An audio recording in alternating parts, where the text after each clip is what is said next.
어버이 주일로서 정말 다 거의 다 부모님들입니다. 정말 여러분들이 지금까지 사시면서 이렇게 신앙생활을 해온 것 정말 존경받아 마땅한 어버이 주일, 여러분들을 존경하고 또 사랑하고 하나님께서 복 내려주시는 복된 시간이 될 줄로 믿습니다. 오늘 이 말씀을 통해서 구원의 족보에 오른 효부 룻이라고 하는 말씀입니다. 이런 얘기를 들어보신 적 있습니까? 우리 아버지를 $10,000에 팝니다 라는 시가입니다. 이 얘기는 미국에 거주하고 계신 분으로서 2016년 4월 21일 이메일로 어제 폴 김이라고 하는 김 교수에게서 받은 메일 내용입니다. 미국에서 신문에 난 기사의 내용을 2016년도에 4월 20일 날 보내왔습니다. 그 내용은 우리 아버지가 수년 전부터 중풍과 치매로 병석에 누워서 오랫동안 밥을 먹여줘야만 식사를 할 수 있는 그런 노안에 이르러서 대소변을 받아낸다는 것입니다. 긴 병의 효자가 없다는 말이 있듯이 이제는 지쳐서 더 감당할 수 없기 때문에 생각 끝에 아버지를 양론에 보내려고 했으나 그러나 아버지를 팔려고 결심하고 광고를 내기를 내 아버지를 $10,000에 팝니다 라는 광고를 낸 거예요. 그러니까 아버지를 살 사람은 $10,000을 가지고 와서 사가라는 것입니다. 이 광고가 나가자 젊은 어떤 남자로부터 자기가 사겠다는 통보가 왔어요. 그래서 그 젊은이에게 다시 말을 합니다. 젊은이요, 환자를 돌보는 것이, 그것도 노인, 소변, 대소변 다 받아내야 할 이 어려운 지경에 있는데 그런 일이 쉽지 않을 텐데 바로 한 주간 동안 더 생각해보고 정말로 꼭 하고 싶다면 다시 연락을 이제 전화로 해달라고. 일주일이 지났어요. 그 젊은이는 다시 전화로 온 겁니다.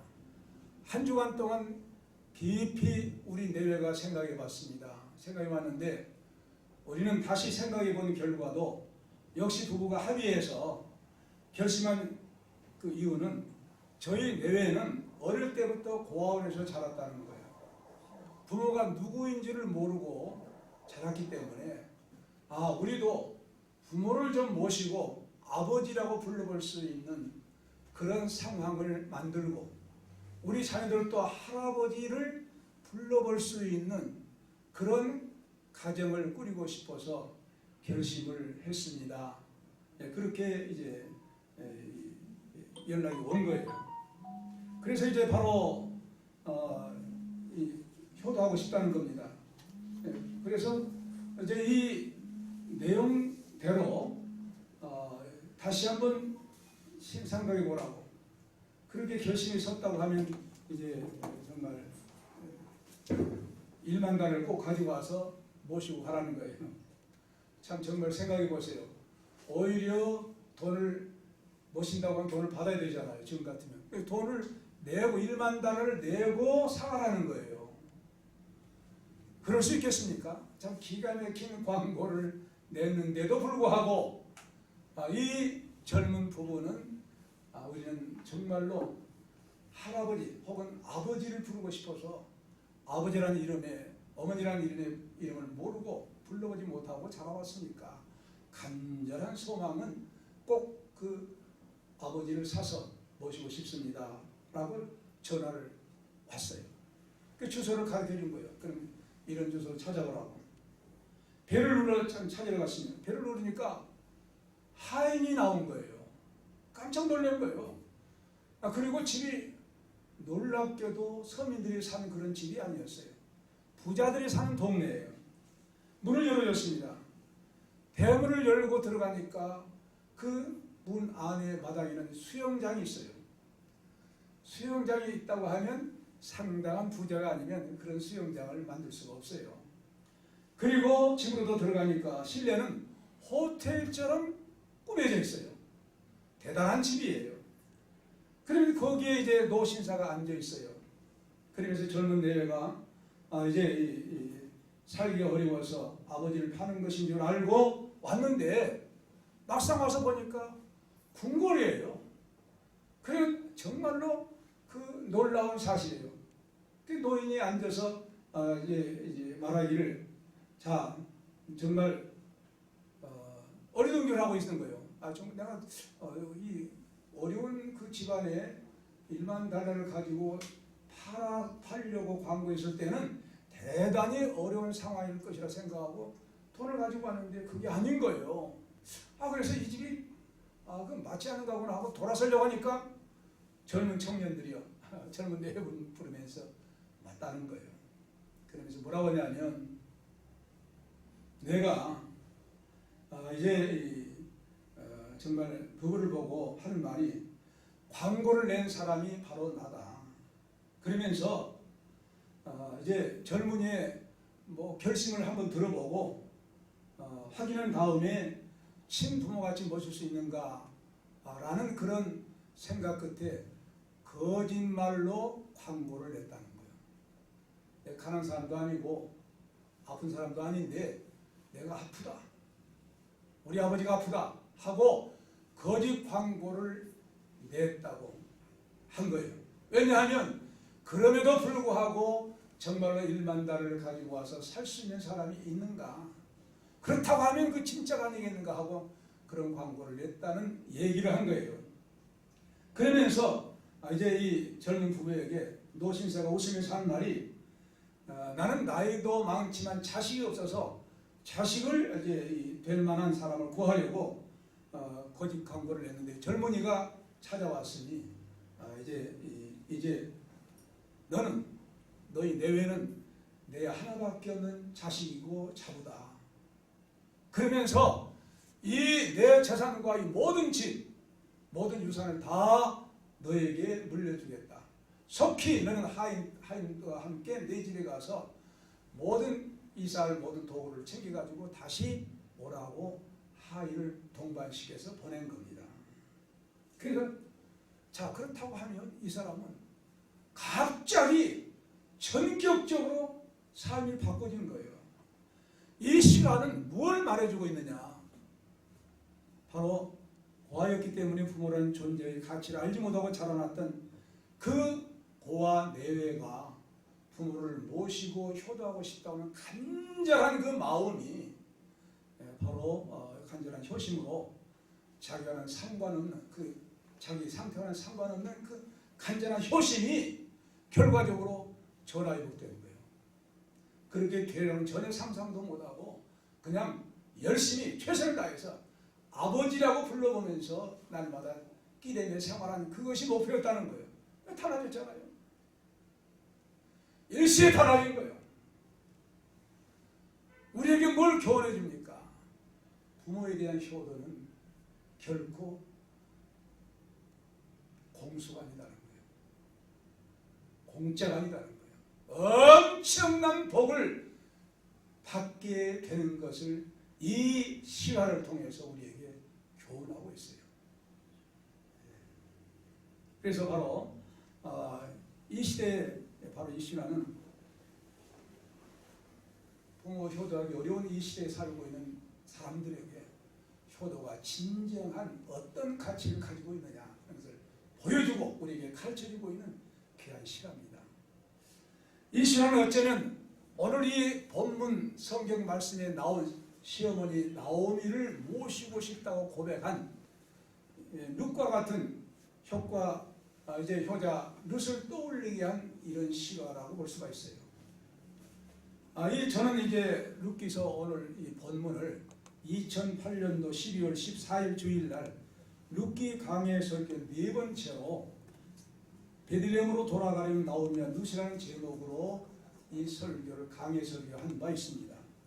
그러나 이 본문을 다시 선택해가지고 구원의 족보에 오른 효부 룻이라는 제목으로 이 말씀을 이제 묵상하면서 은혜를 받고자 합니다. 이 룻기에 기록한 이방 여인 룻이 시어머니 나오미에 대한 효는 단순한 효가 아니에요. 이건 성경 전체를 통해서 부모에 대한 효가 무엇인가를 우리에게 확실하게 증거해 주고 있어요. 그래서 바로 룻기는 한 가정을 통해서 후속의 역사가 어떻게 이루어져 가는가를 계시해 주고 있는 말씀입니다. 창조주 하나님께서 인간을 창조하실 때 그 목적은 하나님 나라의 통치를 받은 주님의 몸된 영광스러운 교회를 하나님께서 세우신 거예요. 이미 저는 에베소 강해 때에 영광스러운 교회, 예수 그리스도의 신부 영광스러운 교회라는 제목의 강의를 하고 책자를 이제 발간한 바 있습니다만은 거기에 바로 결론적인 것이 가정은 교회라는 거예요. 아담과 하와를 창조할 때 신령한 하나님 나라 중심이 되는 교회를 세우기 위해서 아담과 하와를 창조했다는 것입니다. 그래서 바로 이제 아담이 그의 갈빗대로 예전을 만드시고 하나님 만드시고 끌어오시니까 뭐라고 합니까? 이는 내 뼈 중에 뼈, 내 살 중에 살이라. 이것을 남자에서 취하였은즉 여자라 칭하리라. 이러므로 남자가 부모를 떠나 그 아내와 연합하여 둘이 한 몸을 이룰지로다. 이런 말씀을 창세기 2장 23절 24절에 말씀했어요. 이런 사실을 사도 바울은 유명한 신학자입니다. 이 말씀을 그대로 인용해가지고 에베소서 5장 32절에 이 비밀이 크도다. 내가 그리스도와 교회에 대해 말하노라 하고 말씀을 한 겁니다. 본래 성경은 히브리어로 되는데 히브리어를 만인들이 잘 알기 위해서 당시에 헬라어로 번역을 했어요. 그걸 70인 번역이라고 하는데 그 70인 번역이 바로 사도 바울이 말한 에베소 5장 32절에 이 비밀이 크도다. 내가 그리스도 교회가 말하노라. 부모를 떠나 그 안에 연합하여 한 몸을 이룰지로다 한 말이 똑같이 그렇게 사도 바울이 번역을 했어요. 그것을 가르쳐 교회와 예수 그리스도를 의미한다. 가정은 예수의 교회라는 거예요. 그 교회를 세우기 위해서 신령한 교회가 무엇인가를 구약에서 말씀하고 있는 것이 바로 룻기의 내용입니다. 그러니까 룻기의 시아버지는 엘리멜렉이에요. 엘리멜렉이라는 말은 왕의 하나님이라는 거예요. 왕의 하나님의 뜻을 가진 가장이 베들레헴에 살다가 흉년이 드니까 우리 모압으로 이사 갑시다 하고 이주한 거예요. 거기서 잘 되지 않겠어요? 쫄딱 망해버린 거예요. 보통 망한 게 아니에요. 그냥 살림만 없어진 것이면 다시 일으킬 수 있지 않겠습니까? 그런데 시아버지 엘리멜렉 죽고 또 큰아들 말론 죽고 장아들 기론 죽고 두 사람 결혼했어요. 그러니까 세 남자가 죽어버리니까 세 여자가 시어머니 두 자국 일시에 과부가 되어버린 거예요. 얼마나 큰 비극입니까? 이것이야말로 우리가 가정을 이룰 때 행복하게 살기 위해서 가정을 이루잖아요. 왜 결혼합니까? 행복을 추구하기 위해서. 가정을 통해서 이 신령한 교회를 통해서 행복한 하나님 나라를 이루기 위해서 결혼을 합니다. 성경은 그렇게 말씀하고 있습니다. 그 하나님의 나라를 추구하면서 가정 생활을 해야 되는데 갑자기 죽어버린 거예요. 과부가 되고 큰 비극이 온 거예요. 그래서 바로 나오미가 이제 할 수 없이 자부들하고 이제 떠나서 이제 고향 고국 베들레헴으로 돌아가야 되겠다고 이제 돌아옵니다. 돌아오니까 베들레헴 사람들 이게 누구야? 나오미한테 즐거움이에요. 즐거운 나오미가 아니야? 제발 나를 즐거운 사람이라 말하지 마라. 나는 지금 쓴 고난을 당해서 말하라고 하라고 바꿔서 자기 이름을 이제 그렇게 부르라고. 나오미가 아니야. 난 즐거운 사람이야. 난 쓴 고난의 사람이야. 말하라고 불러줘요. 이렇게 말하는 거예요. 자, 그렇다고 하면 이 불행하게도 그 가정은 정말로 원치 않은 비극으로 그냥 삼겹줄로 그냥 꽉 차버린 거예요. 그러나 그 가정의 비극을 통해서 하나님은 놀라운 순간의 섭리가 있는 거예요. 뭘? 구원이 무엇인가를 계시하기 위한 숨어 있는 하나님의 목적이 있었습니다. 그러므로 우리의 삶에서 어떤 고난이 온다 할지라도 고난 자체만 보면 안 됩니다.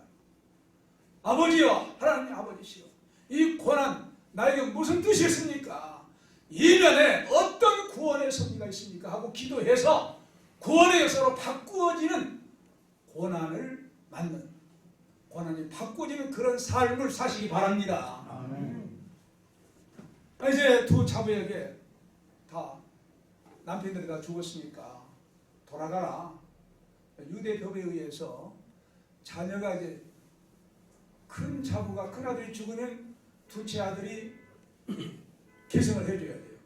그 계대법입니다. 그러니까 뭐라고 하냐 하면 나오미가 내가 아들을 낳은다 한들 언제 너희들이 기다려서 결혼하겠느냐? 안 돼, 없어, 할 수가 없어. 그러므로 친정으로 돌아가 하고 보냅니다. 보냈는데 큰 자부는 돌아가요. 근데 둘째 자부 룻은 달라붙어요. 뭐라 합니까? 나오미가 또 가로되 보라 내 동서는 그 백성과 그 시내로 돌아가니 너도 동서를 따라 돌아가라고 명령을 합니다. 나오미의 육적인 생각 가지고 아무런 희망이 보이지 아니하니까 돌아가라고 말한 거예요. 왜? 너도 다시 결혼해가지고 행복하게 살아야 될 것이 아니냐. 그러면서 이제 말을 합니다. 그런데 이제 또 계속해서 말하는데 어머니에게 룻이 말합니다. 16절에 나로 어머니를 떠나며 어머니를 따르지 말고 돌아가라. 강권하지 마옵소서. 어머니께서 가신 곳에 나도 가고 어머니께서 유숙하신 곳에 나도 유숙하겠나이다. 그럽니다. 이 고백은 뭘 의미하냐면 어머니와 연합된 것을 의미해요. 어머니와 나는 연합되어 있습니다. 그러니까 어머니를 따르지 말고 돌아가라고 강권하지 마십시오. 나는 어머니께서 가시는 곳에 나도 가고 어머니께서 유숙한다면 어머니께서 머무시는 곳에 나도 머물고 어머니께서 멈추는 곳에 나도 머물겠습니다. 이런 대답을 해요. 그래서 연합된 나오미와 자부 룻을 말하고 있는 겁니다. 자, 그렇다고 하면 어떤 의미의 연합이냐 이거예요. 나오미의 아들 말론, 기련, 어머니가 낳았으니까 수직적인 연합입니다. 생명의 분신이라고 하잖아요.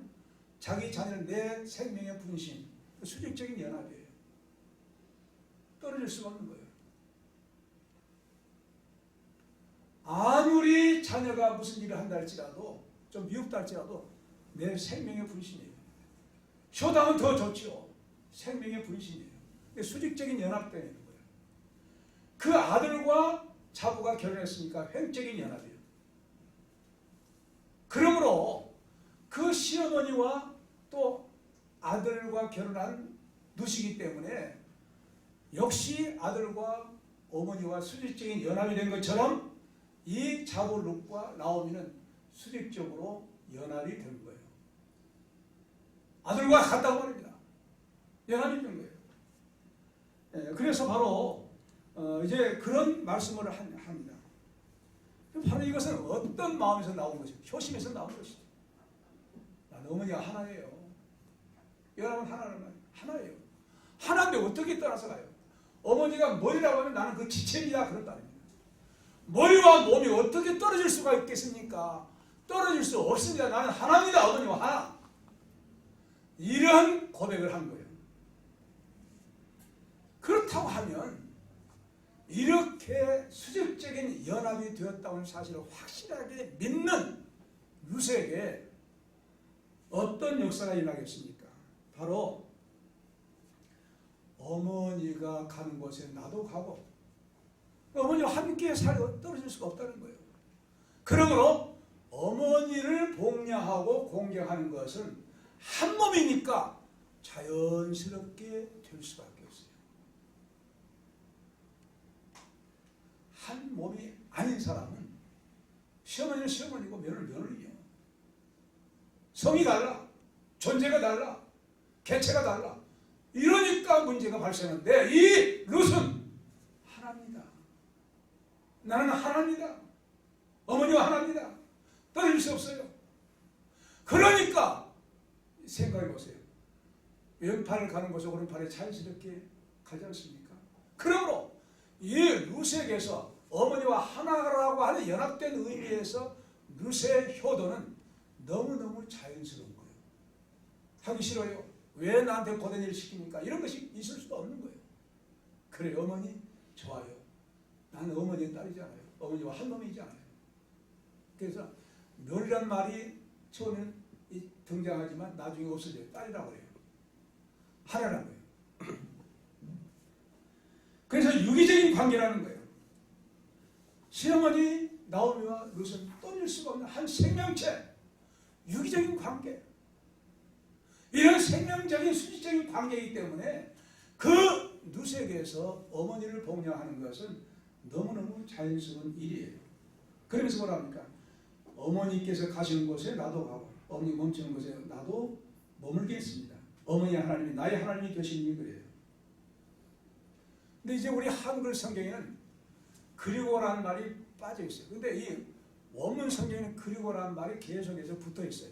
무슨 말이냐면 한 묶음이에요. 나 강권하지 마옵소서. 이제 내 큰 동생은 돌아갔으니까 너도 돌아가 라고 명령하니까 그래서 이제 룻이 말을 합니다. 그리고 한 말을 이어져요.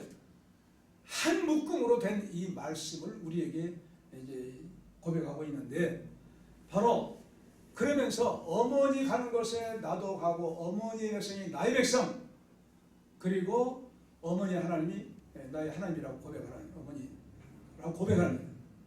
자, 그렇다고 하면 어머니의 백성은 유다 백성, 이스라엘 백성. 근데 이 룻의 백성은 모압, 이방인. 이미 아브라함의 조카 롯에서 떨어져 나간 이방인이 되어버린 거예요. 근데 이제는 모압 백성이 아닌 거예요. 왜? 어머니의 백성이 나의 백성으로 바꿔졌으니까 이제는 나는 모압 백성이 아닙니다. 어머니의 이스라엘 백성, 어머니의 베들레헴 백성입니다 라고 고백을 한 거예요. 백성과의 연합이 된 거예요. 그리고 어머니의 하나님으로 이어집니다. 어머니 하나님이 나의 하나님이 됩니다. 어머니 하나님 나의 하나님 그런 말이에요. 그래서 바로 이런 대답 속에서 무엇을 밝히고 있느냐? 이 어머니와 하나라고 하는 연합에서 한 모리오 그 몸 지체라고 하는 한 생명적 관계에서 엄청난 진리를 계시하고 있어요. 무슨 말입니까? 다시 한번 이제 말씀드린다고 하면 어머니 가신 곳에 나도 가고 두 번째는 어머니가 머무시면 나도 머물고 세 번째 어머니 백성이 나의 백성이네 네 번째 어머니 하나님이 나의 하나님이십니다 라고 이 연합이 대단한 연합으로 인간적인 윤리적인 연합으로 끝나지 않아요. 신앙적인 연합으로 발전을 해요. 그러므로 그에게 뭐가 일어난 겁니까? 모압 사람들은 그모스 신을 이방 신을 섬겼어요. 이미 떨어져 나간 거예요. 그런데 나는 이제 그모스 신을 섬기는 모압 사람이 아닙니다. 어머니가 섬기는 여호와 하나님을 섬기는 신앙으로 바꿔졌습니다. 뭐 일어난 거예요? 종교 개혁이 일어난 거예요. 룻에게 종교 개혁이 일어난 거예요. 과거에 아브라함의 아버지 데라가 강집에서 뭘 섬겼다고 했어요? 여호수아 24장 2절에 다른 신은 달을 신으로 섬겼다는 거예요. 그래서 달을 신으로 섬겼다는 거예요. 그런 가운데서 아브라함아 부르신 거예요. 예, 이제 내가 지시할 땅으로 가라. 말씀을 해요. 그때 바로 여호와 하나님, 조상의 노아의 하나님, 그대로 이어진 아버지는 이방신으로 갔으나 아들을 다시 개혁시킨 거예요.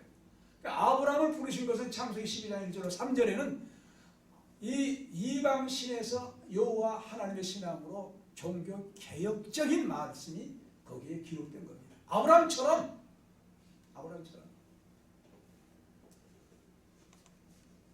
바로 이제 이 룻도 종교개혁이 일어난 거예요. 그 모습 내가 섬기는 신 아니야. 어머니의 신 여호와 하나님 나의 하나님입니다 하고 이제 바꿔진 거예요. 그렇다고 하면 무엇이 문제가 해결되는 것이냐 생각해 보세요. 여호와 하나님을 섬긴다고 하면 이 종교개혁이 일어났다고 하면 무엇이 두렵지 않게 되냐 하면 죽음입니다. 죽음이 무엇으로부터 왔어요? 아담의 선악과를 따 먹지 말라. 선악 따면 너 죽어. 금과를 따 먹음으로 말미암아 죽음이 왔어요. 생명나무 반드시 먹으라. 우리 영어 성경 비롯해서 한글 성경 모든 번역 성경들이 잘못돼서 오역이에요. 마음대로 먹어라. 아니에요. 반드시 생명나무 먹어라. 왜? 생명나무 예수 그리스도예요. 성경 말씀 하나님이에요. 그래 생명나무의 언약은 먹지 않고 순종하지 않고 먹지 말라고 선악과를 따 먹음으로 인류뿐만 아니라 온 우주에 죽음이 왔어요. 너는 이제 죽는다. 사망 선고를 받은 거예요. 이 사망 선고가 인간의 사망 선고만이 아닙니다. 베드로후서에 보니까 하늘들과 땅이 불살라져요. 아담의 원죄 때문에 우주가 한번 불살라진다는 거예요. 엄청난 죄악 아닙니까? 동식물이 무슨 죄가 있어요? 아담의 죄 때문에 너 다스리라 한 그 사명 아담에게 주셨거든요. 그러니까 인간들뿐만 아니라 동식물이 다 죽게 돼요. 참 엄청난 그런 원죄를 물려받은 죽음을 받게 되는데 그 죽음이 여호와 하나님으로 바꿔지니까 두렵지 않은 거예요. 그래서 룻기 1장 17절에 뭐란 말이에요? 죽는 이를 위해 어머니를 떠나면 벌을 받겠다고 한 고백합니다. 어머니께서 죽으시면 나도 죽어 거기 장사 될 것이야. 만일 내가 죽는 이를 위해 어머니와 떠나면 여호와께서 내게 벌을 내리시고 더 내리시고 원하나이다. 죽음도 불쌍했다는 거예요. 죽음을 초월해요. 이게 여호와 하나님을 자기 하나님을 섬기는 결과로 온 죽음의 권세를 물리친 이 신앙으로 발전합니다. 우리가 믿는 예수도 대단한 예수세요. 죽음의 권세 물리친 승리자 나와 여러분인 줄로 믿습니다. 이 엄청난 진리 아닙니까? 놀라운 진리예요. 그래서 바로 이제 이 선으로 어떤 복을 받게 되느냐. 룻이 첫째 새 남편 보아스를 만납니다. 작은 룻이 새 남편 보아스를 만나 행복한 가정을 이루게 돼요. 4장 1절로 10절에 있어요. 둘째로 잃어버린 기업을 회복합니다. 능력의 새 남편 보아스를 만나가지고 죽은 나오미의 남편 시아버지 엘리멜렉과 기름과 말론이 가지고 있는 기업 이제 베들레헴에서 이사하면서 다 팔고 왔죠. 재산이 없어요. 돌아와서 살아야 할 어떤 근거가 없는 거예요. 재산이 없는 거예요. 그걸 이 보아스가 능력이 있기 때문에 다시 되찾아 줄 수 있게 된 겁니다. 기업을 회복한 거예요. 이건 뭘 의미합니까? 하나나라 기업을 회복한 것을 의미해요. 엄청난 복을 받아요. 그러면서 이제 나오미 시어머니가 하자는 대로 이제 이 보아스에게 찾아갔는데 보아스가 뭐라고 합니까? 나보다 더 너의 집하고 가까운 친족이 있으니까 동네 공회를 열어서 장로회를 열어가지고 가까운 친족이 너와 내 기업을 되찾아준다고 하면 나는 이제 포기하고 그 사람이 포기한다면 내가 두 번째로 가까운 친족이니까 내가 되찾아 주겠다고 얘기를 해요. 그 소식을 어머니가 전합니다. 그런데 이제 이 가까운 친족이 포기를 해요. 나는 그럴 돈이 없어. 그 돈 가지고 내가 행복하게 살기 위해 남의 가족을 도와줘 하고 싫다고 해요. 그래서 신을 벗어 던져요. 당시 신을 벗어 던진 것은 포기하는 거. 난 포기하겠다. 그래서 보아스가 대신 돈을 지불하고 살고 장로 동네 공회 그 회의의 원로 장로들이 증인이 되어요. 그래서 바로 이 과부 룻은 나오미 역시 잃어버린 기업을 되찾아요. 잘 살게 되어요. 그리고 보아스의 아내가 됩니다. 그래서 자녀를 낳아요. 행복한 새 가정을 이루어요. 가정이 회복됩니다. 그리고 세 번째, 구원의 반열에 올라서는 룻이 됩니다. 룻이 구원의 반열에 올라서 구주 예수 그리스도께서 그 계통으로 오셔요. 룻기서 4장에 보면 바로 다윗의 조상이 됩니다. 아브라함과 다윗의 족보 예수 그리스도께서 오시잖아요. 그 다윗이 그 자손에게서 나온 거예요. 엄청난 복이에요. 그리스도께서 그 계통을 통해서 탄생하신 거예요. 구원의 반열이 된 룻, 무엇을 인해서? 바로 어머니를 모시고 나누고요. 절대 따라할 수 없어요. 어머니와 하나가 된 이 결과로 엄청난 역사가 이루어진 거예요. 그래서 룻의 효형은 단순한 윤리적인 효도로 끝난 것이 아니에요. 이 땅에서의 복, 기업을 되찾죠. 또 한나라에 속한 기업, 한나라. 얼마나 대단합니까? 그러니까 땅에서도 보아스는 당시 부자니까 부자로 잘 살게 된 거예요. 엄청난 복입니다. 그 다음에 예수께서 이제 그의 조상이 이제 오시는 믿음의 조상이 된 복을 받으니까 이 말씀에서 우리에게 무엇을 교훈해 주고 있습니까? 10계명중 5계명째 내분으로 공경하라는 말씀 있잖아요. 이제 출애굽기 20장 12절에도 있지만 신명기 5장 16절에 제가 번역한 말씀 읽으면 너는 너의 하나님 여호와의 명한 대로 내 부모를 공경하라. 그 때문에 혹은 그 목적으로 너희 하나님 여호와가 내게 준 땅에서 네가 생명이 길고 복을 누리라. 혹은 은총을 입을 것이다. 유쾌하게 될 것이다. 이런 말씀이에요. 부모를 공경하면 뭐랍니까? 내 생명이 준 땅에서 내 생명이 길고 복을 누린다. 복 받는 비결이 뭐라는 거예요? 그래서 에베소 6장 1절 3절에 자녀가 너희 부모를 주 안에서 순종하라. 이것이 옳으니라.